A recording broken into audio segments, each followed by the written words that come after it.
Ladies and gentlemen, hello and welcome back again to the GESC South American Qualifiers, our final series of the night, potentially our final game of the night, but not if Mad Kings have anything to say about it, because Infamous is up 1-0 in this series, and probably one of the most frustrating losses I think I've ever witnessed in Dota 2 before.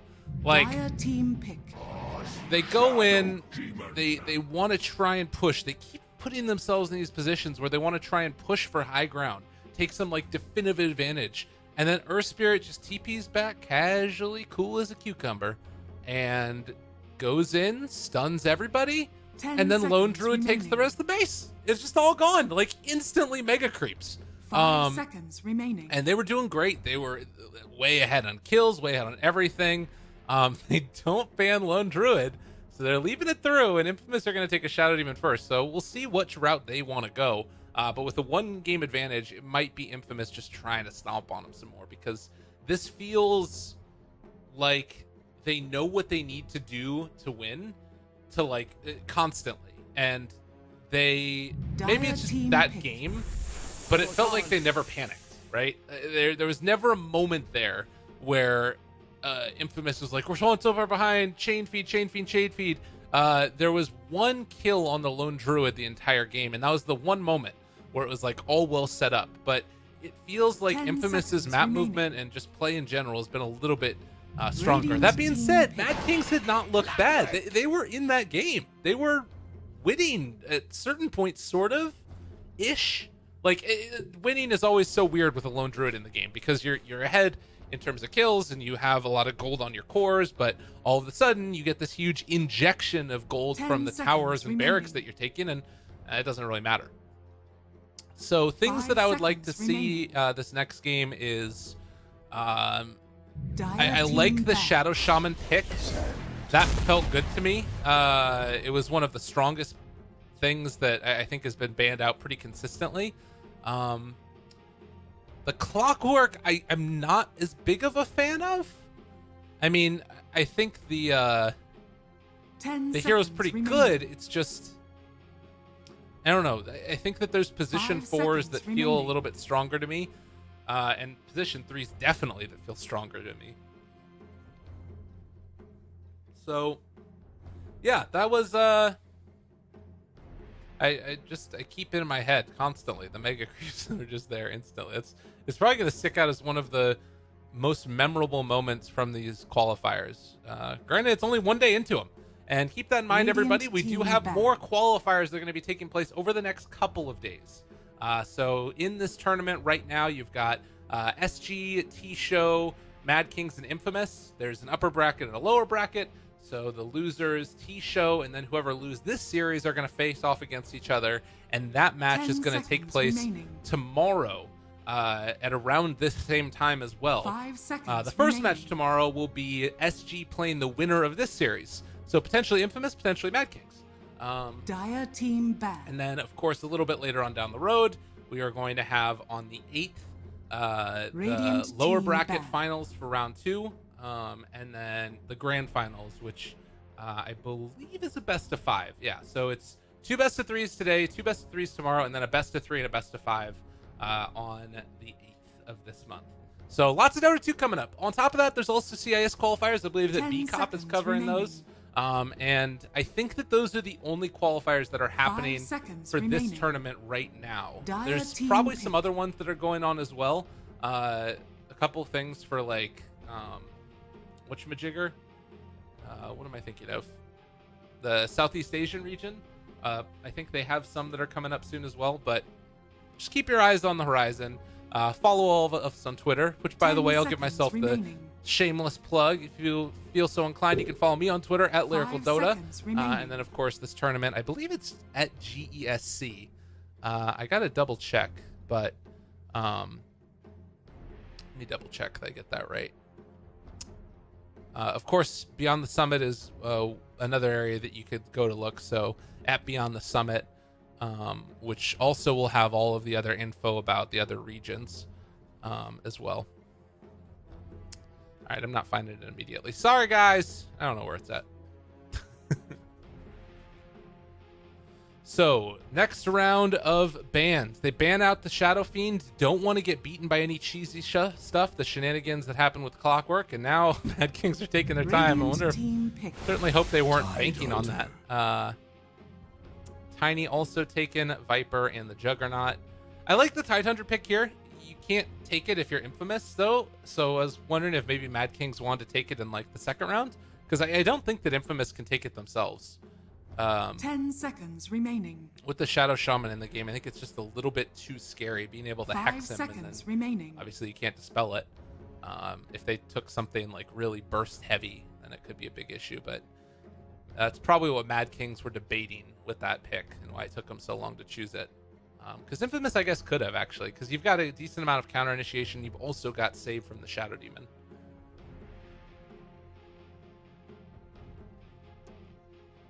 So, heroes to keep our eyes out for: Luna, Terrorblade. If they wanted to, also, honestly, Anti-Mage. You could take it fourth here, since there's only one counter pick to really go with it. Dire team pick.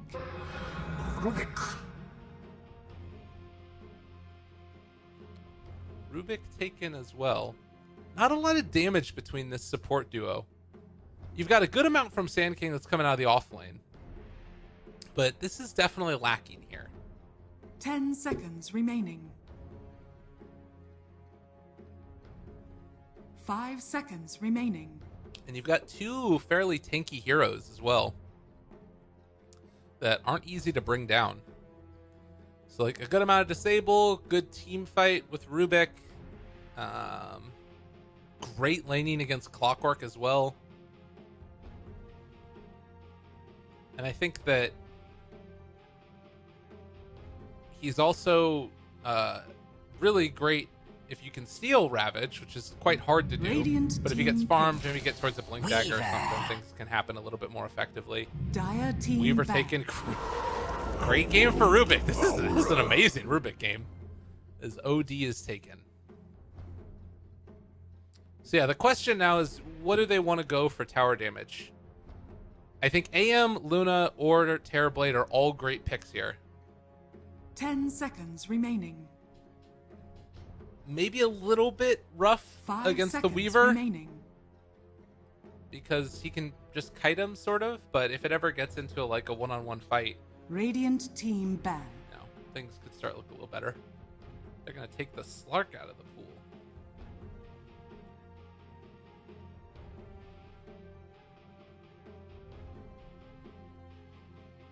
On the other side of it, Mad Kings, I guess their 10 pick is just going to be seconds determined remaining. by what it is that Infamous take last. 5 seconds remaining. I don't know if there's anything that they necessarily really want. They don't really have the greatest team fight. It's mainly Tidehunter. Like, Clockwork can be good.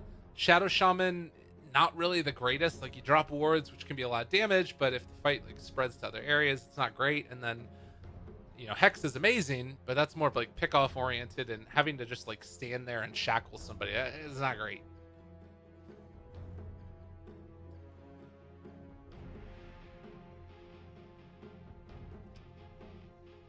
So Radiant last ban, they're team going to take pick. the Tinker away, and maybe this is the Terrorblade then.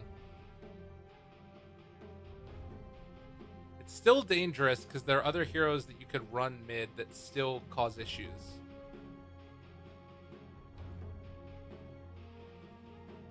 And also, they don't have out of the 10 off lane seconds a very remaining. defensive hero.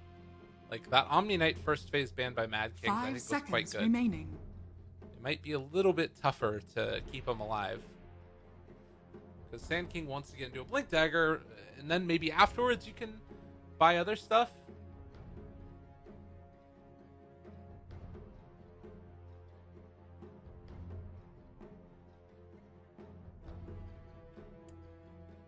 What do they want to do? What do they want to do?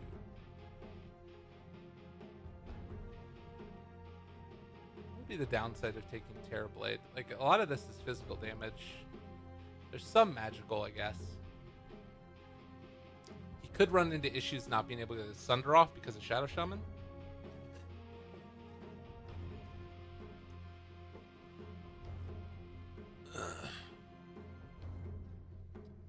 They are really taking their time. Come on, guys. I believe in you. Dire team pick. Luna. All right. They're just going to go Luna. I think that's the safer one. I think Terrorblade is a little bit more like sort of more all in.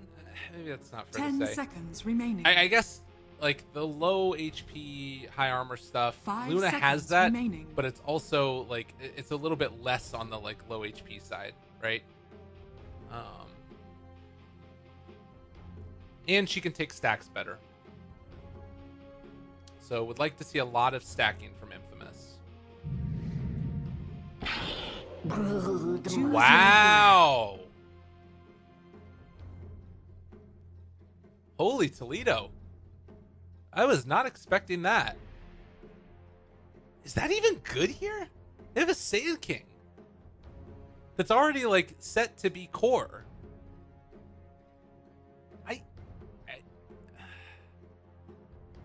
I don't think that's that good.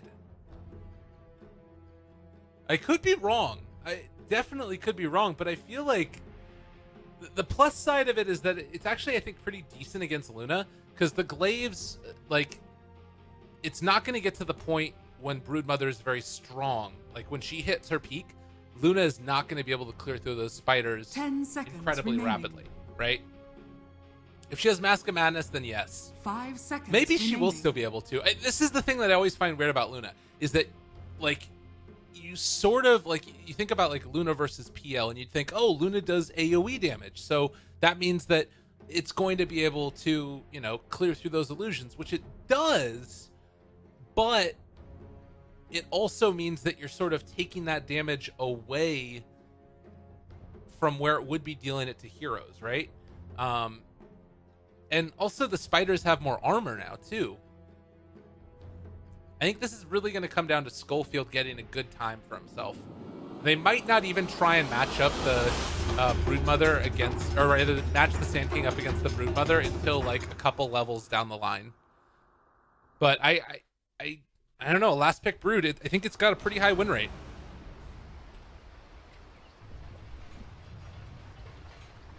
We will keep our eyes Prepare on for what this battle. Broodmother is doing.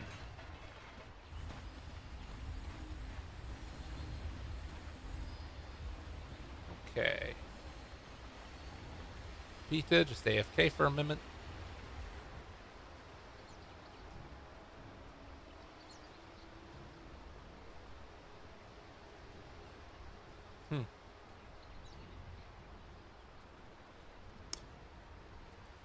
Hopefully, this game will get underway shortly. We got 2 wards on the Clockwork. 1 on Shadow Demon, 1 on Rubik.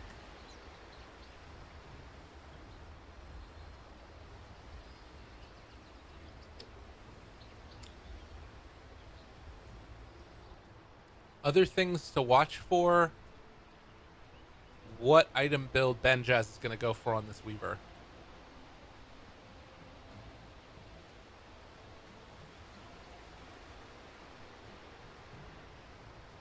Really, though, it's probably mostly just about the Brood. So here's one of the things that I always hear from people about Brood is that you do need a little bit of help early. And against this lineup in particular, I think she needs to be a little bit careful. Because, well, maybe not. But it could be tough. You've got, like, a lot of damage and some disable, right? But if she places her webs well, then she should just be able to hide off into the trees. So maybe it's not actually that big of a deal. All right, come on, guys. I believe in you. You can do it.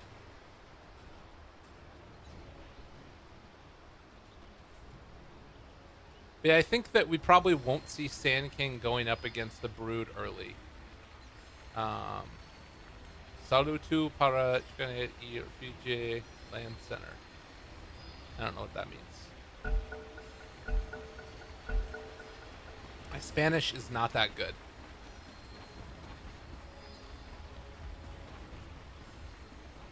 I don't know what Chino Net is. But Refugio Land Center. Te amo, Andrea. He loves Andrea. I know that one. XD, that's also a pretty good little thing to say. Wards down. I don't know if Clockwork spotted that other one being placed. I don't think he did.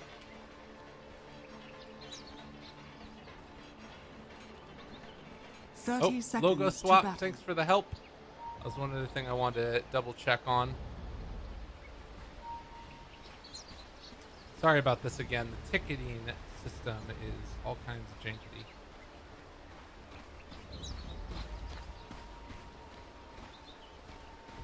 Alright, good.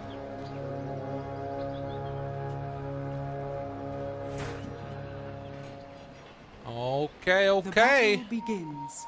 Moving out, getting these runes. Looks like they're gonna leave this one for the Broodmother. Or not. She wants to go TP mid. Okay, that was weird. I guess if they wanted to give it to the Tidehunter so that he could get a better start early or something. But Sand King is gonna go mid against the Brood actually, so I was completely wrong. And he's getting Caustic first. So can just walk up and punch the Broodmother. Get all of these creeps a-going. Bam! God, that looks good. And immediately going to walk down to the other lane. Dire's middle tower is under attack. They also are just going to be able to follow her. I really don't know if the Broodmother was the pick, guys. I'm not sure. It doesn't feel like it. OD is going to walk mid himself. I guess she's going to like be able to pick up a little bit to CS here and there, but this is like not sustainable, I don't think. Maybe it is. Who knows? Clockwork's going to TP top now. They don't have a lot of damage in this lane on the side of Infamous, but they are going to get caught here for the moment. They can lift and pull Clockwork out of there if they want. Shadow Demon disconnected. That is not good at all. And Rubik is almost dead.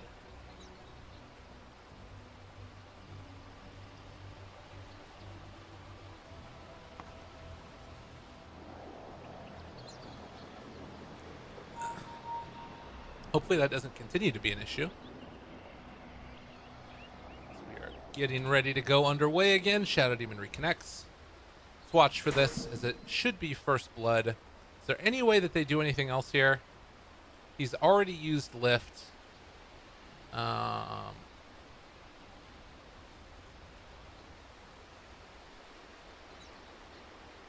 don't think they can kill Benjaz.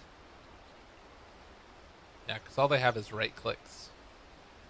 They can probably do some extra damage, but they might just need to run away. Radiant's bottom tower is under attack. Interesting. Illusion's hitting over there, still trying to find this kill. Benjaz ends up getting that one also. The courier goes down though. Awkward start. Very awkward start. They do get the courier though, and look at the CSing. That's the other thing here. Like, Brood runs back mid here. OD still has a TP if he wants to use it. But they're just going to switch sides. Clockwork is moving around through the back here. And in spite of the fact that they did just get 2 kills, CS is still going the way of Infamous. It feels like they're in a little bit better control. Brood just keeps on running back and forth. Should set her webs up here. Invisibility. Man, just getting those caustics feels so good.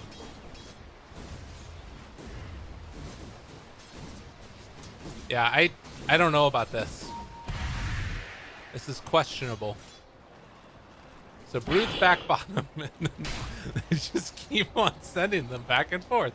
They push out the wave, and that way they're not really missing CS here either. Like, Sand King makes sure that the wave is fully pushed out, and then he also doesn't miss any down here. And on top of that, he's going to cause Brood to have to run again, right? Like, this is all looking great. Shadow Demon in a bit of an awkward spot now, as they do have all these heroes in the area. Gonna have to maybe go for a self-destruction. He lives for the moment, but Shadow Shaman now in trouble as well. Going to take some damage and going to go down. 1-for-1 exchange, but they're also most likely going to be losing this Rubik. Unless he can play his way out of it. He does not have enough for a TP though, and another pause. And I don't know.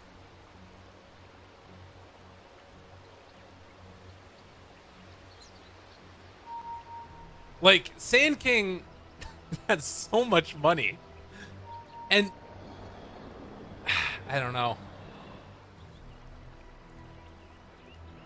This feels pretty rough. The downside is OD hasn't gotten a lot of levels for himself, I guess. But every time they make this move, it's like more and more of a detriment. The plus side, again, is that you do have this lane where you're getting kills.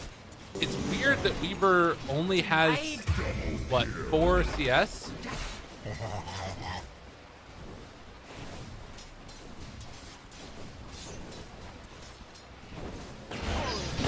Not the catch there. Oh, nice play by the Clockwork. Luna just going in on him now. Wanting to do some extra damage. They did kill the Shadow Demon, but they're going to pay for that one, it looks like, as they do have enough to find the kill. So now they force the Weaver all the way out of here. Meanwhile, still nobody in the mid lane for either team. It's just chilling. Bottom lane is tied against Pepita, who's going to head back there again. And Schofield farming up a storm.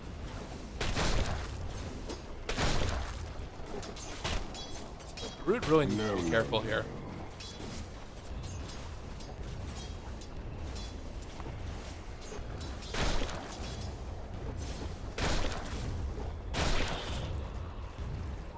Now she has enough webs that she can make this move a little bit more effectively. Dire's middle tower which is is good under at least. attack. But top lane still aggressive, and like just look at the CS disparity.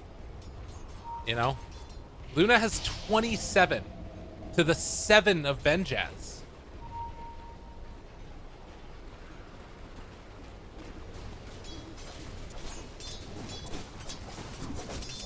Yeah, I don't think that the Brood was the pick, but I also think that it's just like,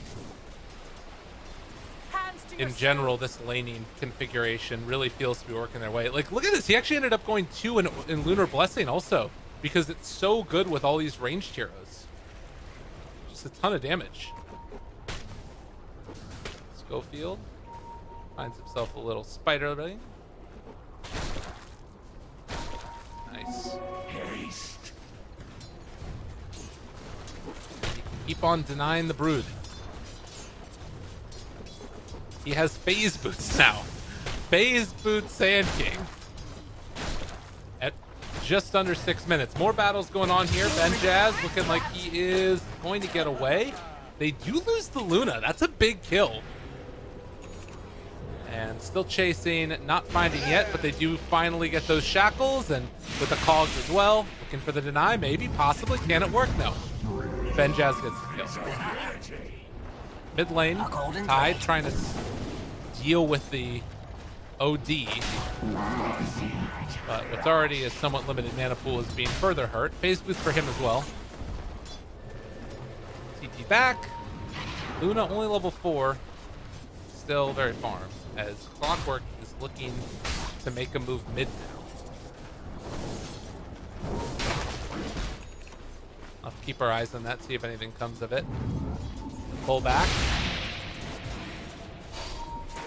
Benjaz does get hit. And now they're keeping in the Shadow Shaman with the wraparound coming from the clock. Misses on the cogs and the runaway. They get the banishment there as well, keeping them alive for the moment. They're still trying to run. Benjaz taking a lot of damage. They need to be careful. Lucid Beam, they find the kill.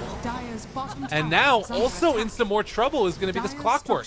He's already used cogs, but he does have another round of them if he wants to, but there's going to be the lift. They pull him out of it, and that should be another kill going their direction. double for him. They find another kill. They find a triple. Now they are going to probably lose the Shadow Demon here, although he needs to be careful. 4 seconds left on that, and he's living.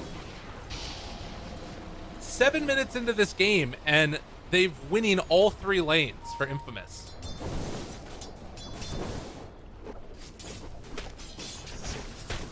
Brood is forced to retreat to the jungle, which is never where you want to be.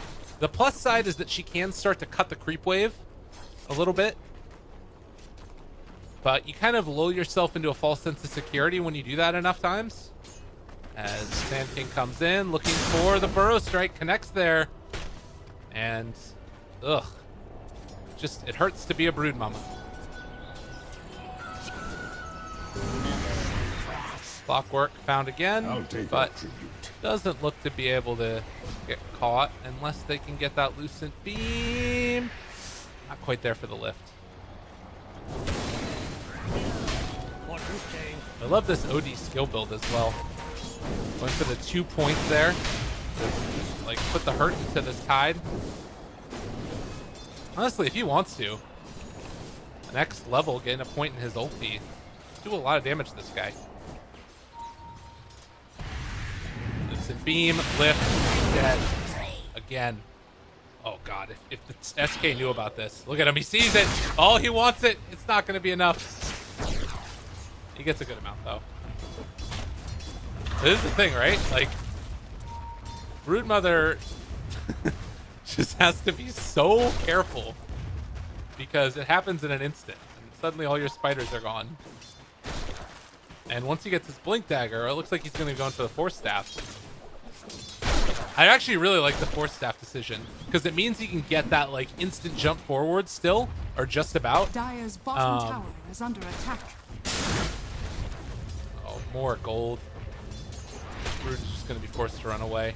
But it means that he can't be canceled by like, you know, little spiders just coming up and punching him.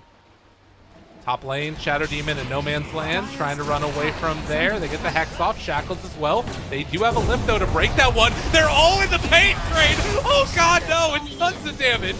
Eclipse came out. They're starting to fall. That's going to be another kill. Dominating. Pathetic. And they, a little bit off the mark. Couldn't get in time. Clockwork wanted to help, but just put his team. If there were glaives there, I think that they're just like instantly dead, right? No points in the glaives for Luna. Just wants to go maximum damage possible. Sand King almost at 4 staff on top of drums. Love the Moo build that he's doing here. Dire's top tower is But under it's a 4,000 gold lead at 10 minutes. I don't know why they picked Broodmother. It's just like, I think with the Tidehunter pick there, they were like, all right, we want to, you know, we wanted the Brood from the get-go. You know, they pick the counters, but then they had Sand King, and then it's like, oh, what do we do now? Wrap around? Maybe they meant the kill here. There it goes. He's far too quick.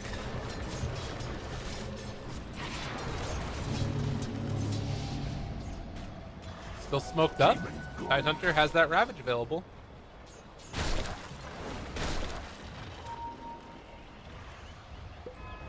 Meanwhile, over in the jungle, they have found themselves a Shadow Demon who is in some trouble and, well, ends up disrupting himself and now likely to find this kill in return. Nope, gonna have to run away.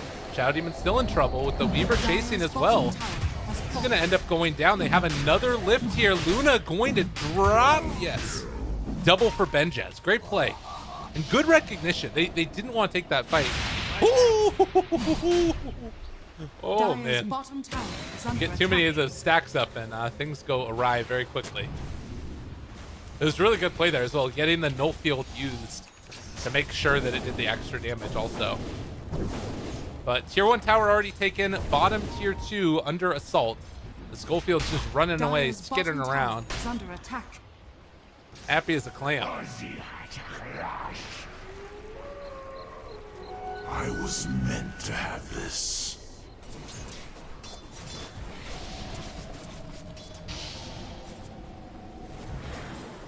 Everybody in biz hanging out together. 8 to 10.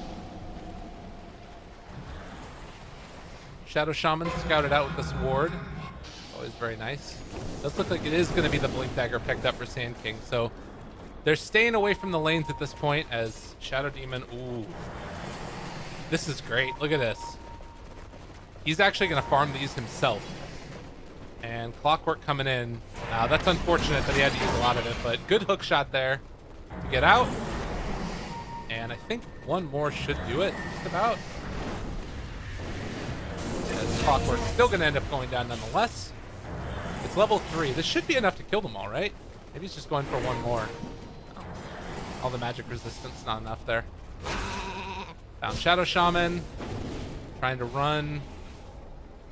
Radiant's Get top away. tower is under Four attack. staff chase. That was nice. And now Benjaz going through him. Ooh. He could have followed that. That would have been really good.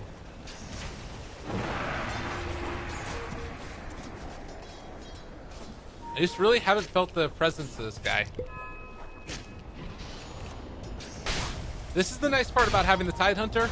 You can just sit in front of your mid tower and make sure that it doesn't get taken down. Luna's gonna start to Haste. that stuff taken. Dire's top tower is under attack. A lot of damage though. Those creeps this round. I think with the 2 points it's not really the greatest, but it'll still work. God, look at the damage. He's chasing Benjaz just dead. He had time lapse. He was going to use it, but just got a little bit too greedy. And like playing it right on the very edge. Dire's bottom tower is under attack. Radiant's middle tower is under attack.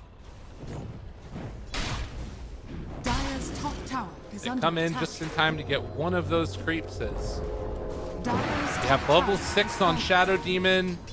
OD is just running around taking whatever towers he wants. And this is all before Sand King really gets involved with this Blink Dagger, which, by the way, jump forward, catch, lots of damage, lots of gold, lots of everything. Looking good for Schofield. Do they have any detection here? They have Sentry Wards that you can drop down if they want to. Hook shots available as well. Do have Blink Dagger there for the SK. All these heroes in the area. Be careful. No Epicenter yet, even though he's level 13. I'll take your tribute. Tidehunter's mid. And, oh, don't worry, nobody saw it. It's fine. Everything is fine. Everything is okay. They are going to be able to get the Eclipse. That kills the Tidehunter, and now they also take down the Shadow Shaman. Are fortified. This is like such a weird game, honestly.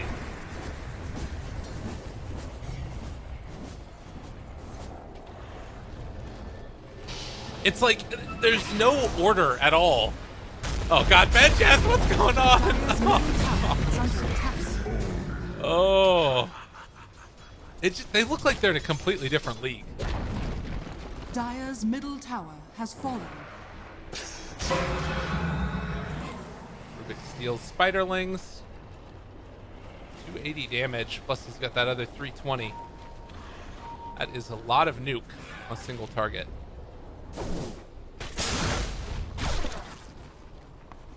I love that. The caustic with the burrow strike just clears through the whole thing.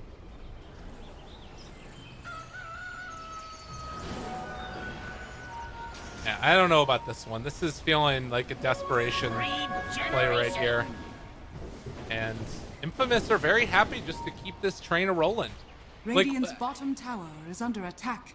I don't think that this is going to work, though, as they try and find Radiant somebody. are scanning. They just barely miss where the Ancients would be. Oh, no, the Radiant scanning, excuse me. As we end up missing a kill, they do take down the Shadow Demon. Not bad. Radiant's bottom tower is under attack. Yeah, I don't know. Rough stuff.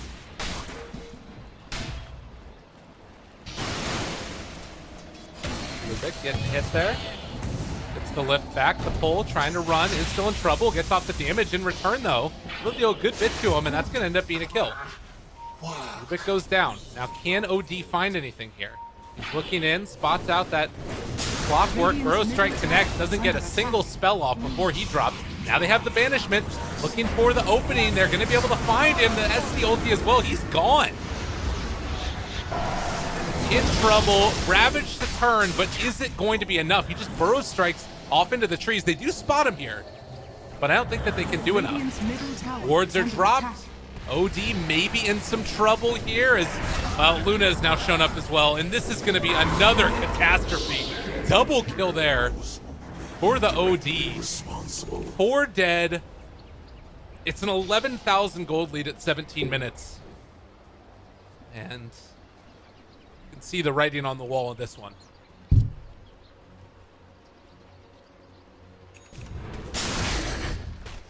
I said it at the last game, right? Like, when you lose a game in that fashion, it just, I think that there is some mentally damage done, you know? Dire's middle tower You is feel under like you attack. should have been better, you feel like you should have played better, and then that all falls apart, sort Radiant's of. top tower is under attack.